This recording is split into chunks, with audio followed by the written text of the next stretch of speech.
back, relax, and maybe get yourself a snack. Me and you gonna have a little chat about books. Hey guys, I'm here today to talk about 3 blue books. I want to tell you why I DNF'd one of them, why I absolutely loved one, and why one of them was a surprisingly good read. So let's get into this. The first book I want to talk about is The Starless Sea by Erin Morgenstern. This is a book that I was really expecting to love.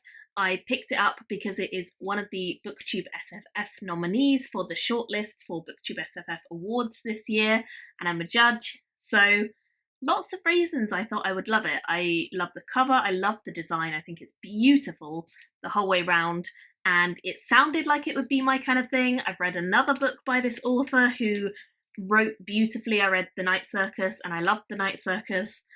I did not love this book. In fact, I actually DNF'd this book at 30% of the way through. I just did not love it. I tried reading it, I tried audiobooking it, I didn't like it either way.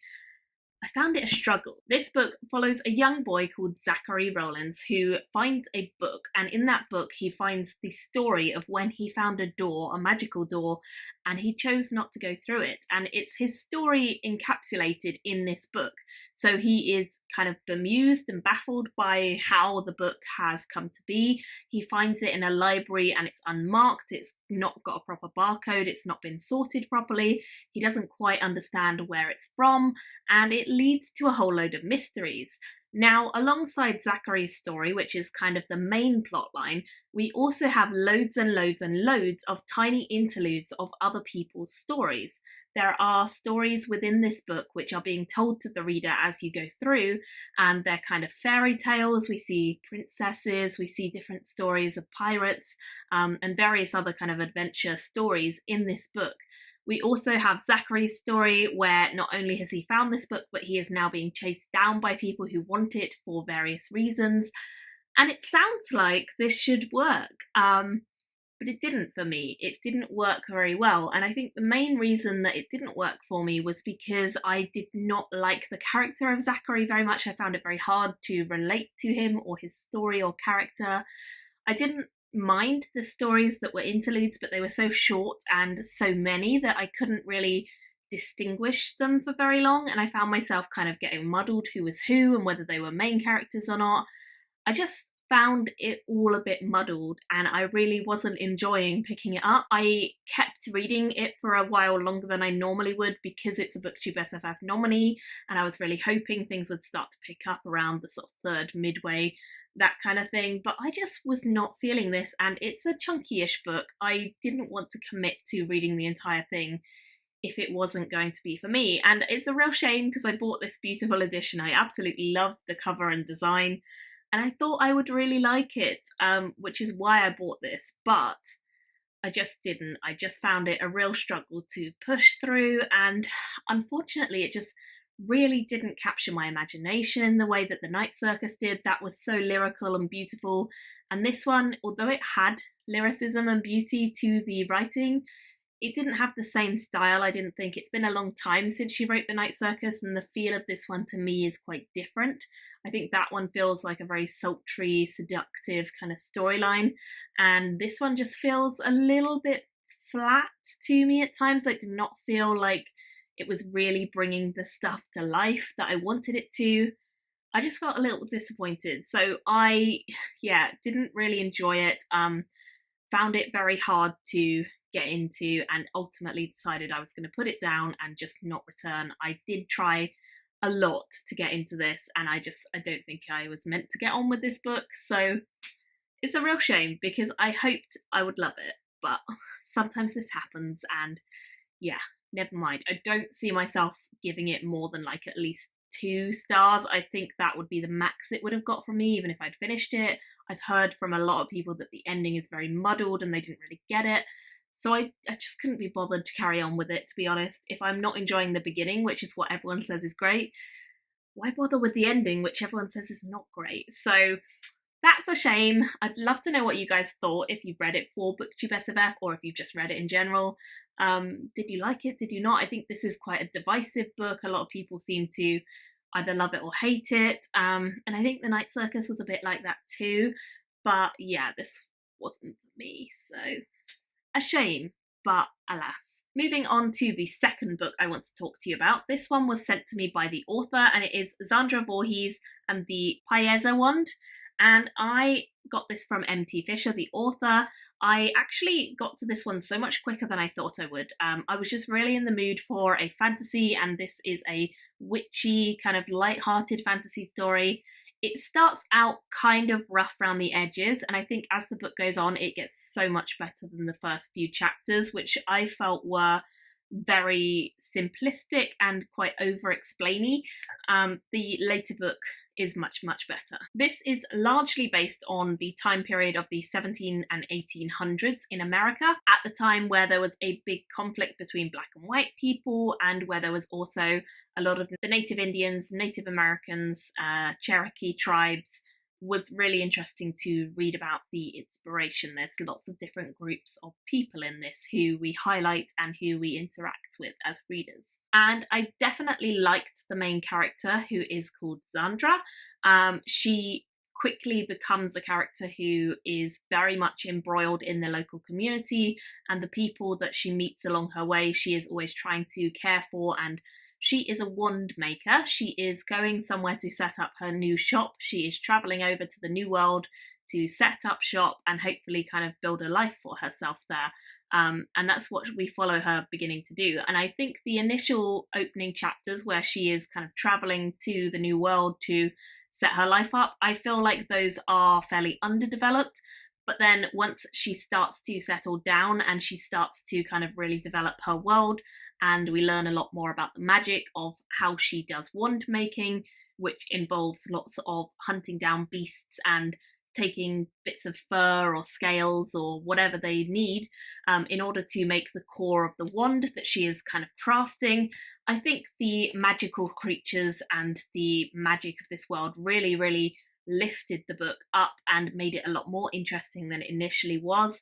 And Zandra as a character develops a long way from the person that she is in the start all the way through to kind of the end. I actually was quite surprised by how many years this book spans. It really follows a timeline of her life, and we see right from the very sort of beginning of her setting up shop all the way through. And I really enjoyed that because it felt like a very complete story.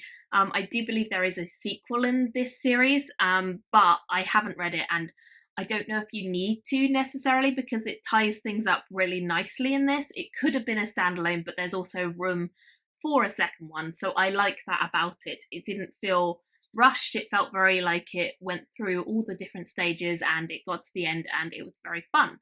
There is a kind of good versus evil vibe to it because there are people who are kind of enemies of Zandra, and she doesn't know quite at first who they are, but as the story goes on, she kind of gets this relationship flowing with one of these characters who is trying to do bad things with magic, basically, and she is trying to do good things with magic and get magic's name and reputation to a better place. This is also the time where there are witch trials in Salem, and she's trying to make it so that witches are not persecuted, or wizards and magicians and all that sort of stuff are not persecuted, but at the moment that's what they have. So it's all very much drawing on historical stuff, which I liked a lot. I enjoyed seeing that, and I think that was really well played into. One small pet peeve I had was that the book uses a mixture of footnotes and endnotes, which is a very unusual thing. I've not really seen that, and I found it a bit distracting personally, but I think that is because I work in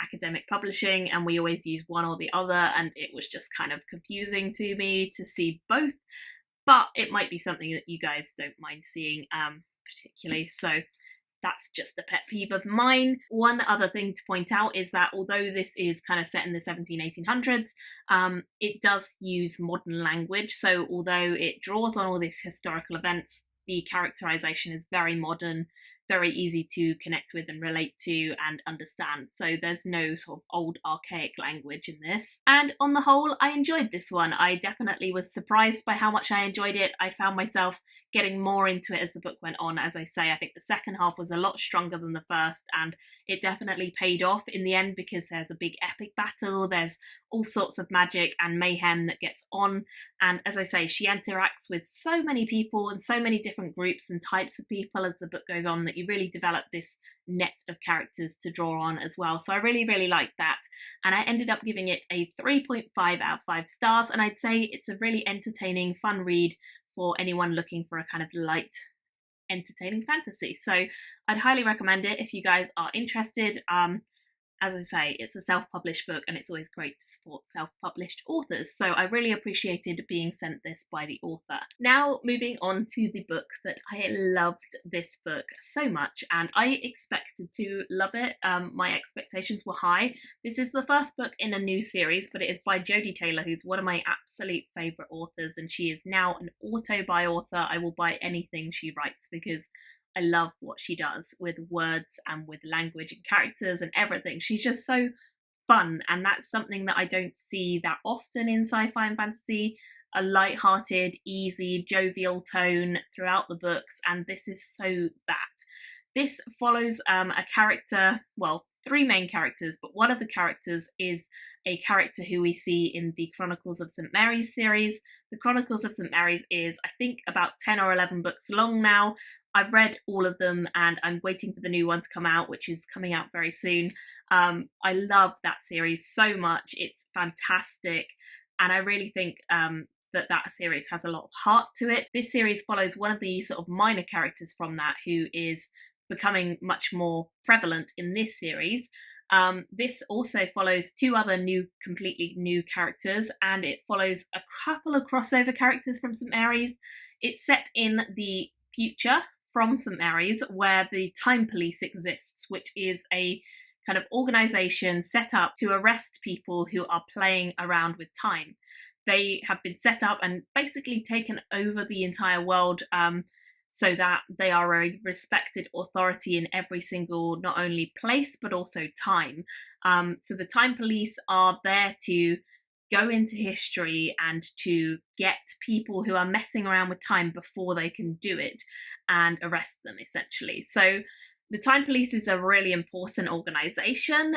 They're set up for a pretty hardcore job and they have a lot of training, and we follow 3 of their newest recruits. We follow Matthew, who is the crossover character from St. Mary's. He is a character that we've kind of been introduced to in that series, but we haven't really got to know. And I will say now that you can read this series without having read the St. Mary's series, but you'll get more from it if you have read the St. Mary's series. And because she's one of my favourite authors, I say you should read the St. Mary's series. But you could read the series without having read that one. It's not hard to get into with that in mind. So yeah, Matthew's one of our main characters. Then we also have 2 new characters. We have Luke, who is a spoiled brat, basically. He is a rich kid who gets his way about everything. He doesn't agree with his dad on anything. He doesn't have a mum around in the picture. He's very spoiled. He's always managed to do whatever he wants, and he's used to that lifestyle. So we pick up his story when his dad has kind of given him an ultimatum and said, I bought you a place in the Time Police, I bribed your way in, and you have to go there and do the recruitment training for 2 years. No ifs, no buts, that's it, he's in. So he's kind of there by reluctance. He's not kind of excited to be there, and that kind of comes across at first, but I think as the story goes on you really see a development with his character. Matthew's storyline is quite interesting because his history is very much tied up in time. He in fact did something when he was a child that completely messed up time, and his storyline is very much the outsider. A lot of people in the Time Police know him, but they don't necessarily want to. He's bullied, he's looked down upon, and he is a kind of seen as an outsider. And then the final character that we're following is called Jane. Jane is a very lonely young woman. She has been living with her grandmother for the majority of her life. Her grandmother took her in and has kind of been raising her, but her grandma is really, really strict and horrible, and one day she just decides to run away, and that is when she sees an advertisement from the Time Police, who are now recruiting women, particularly women. So she is kind of drafted in because they need to meet a quota. They don't really expect very much of her, but she's kind of the only woman who applied, so she gets brought in, and she is a bit of a wet towel at first. She doesn't really have an awful lot of personality or character because she hasn't ever really been able to live an unsheltered life, but I really enjoyed getting to see how she came out of her shell, and especially when she, Luke and Matthew were on a team together and sent in to do missions and history stuff. I really like the connections that they formed over the course of the book. So this is such a comfort read. It is so easy to get into, really, really relatable, even though it's crazy stuff that's going on. The characters are relatable, the ideas are fun, they are feisty. It's just an easy book to connect with, I think. And so I really enjoyed seeing that, and I genuinely love this author, so I was very pleased to kind of just get some proper escapism in there.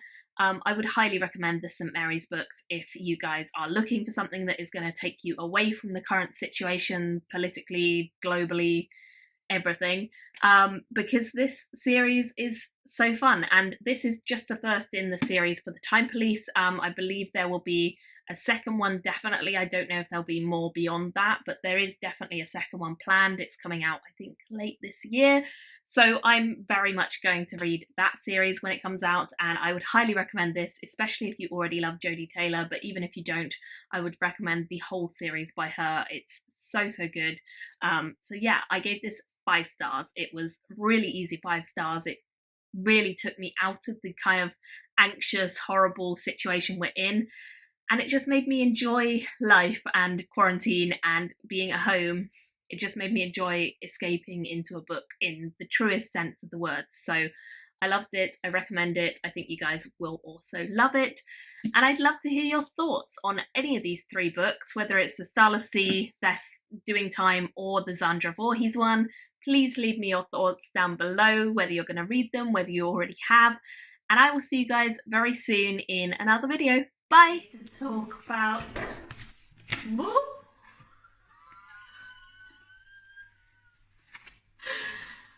Well, okay, let's start again.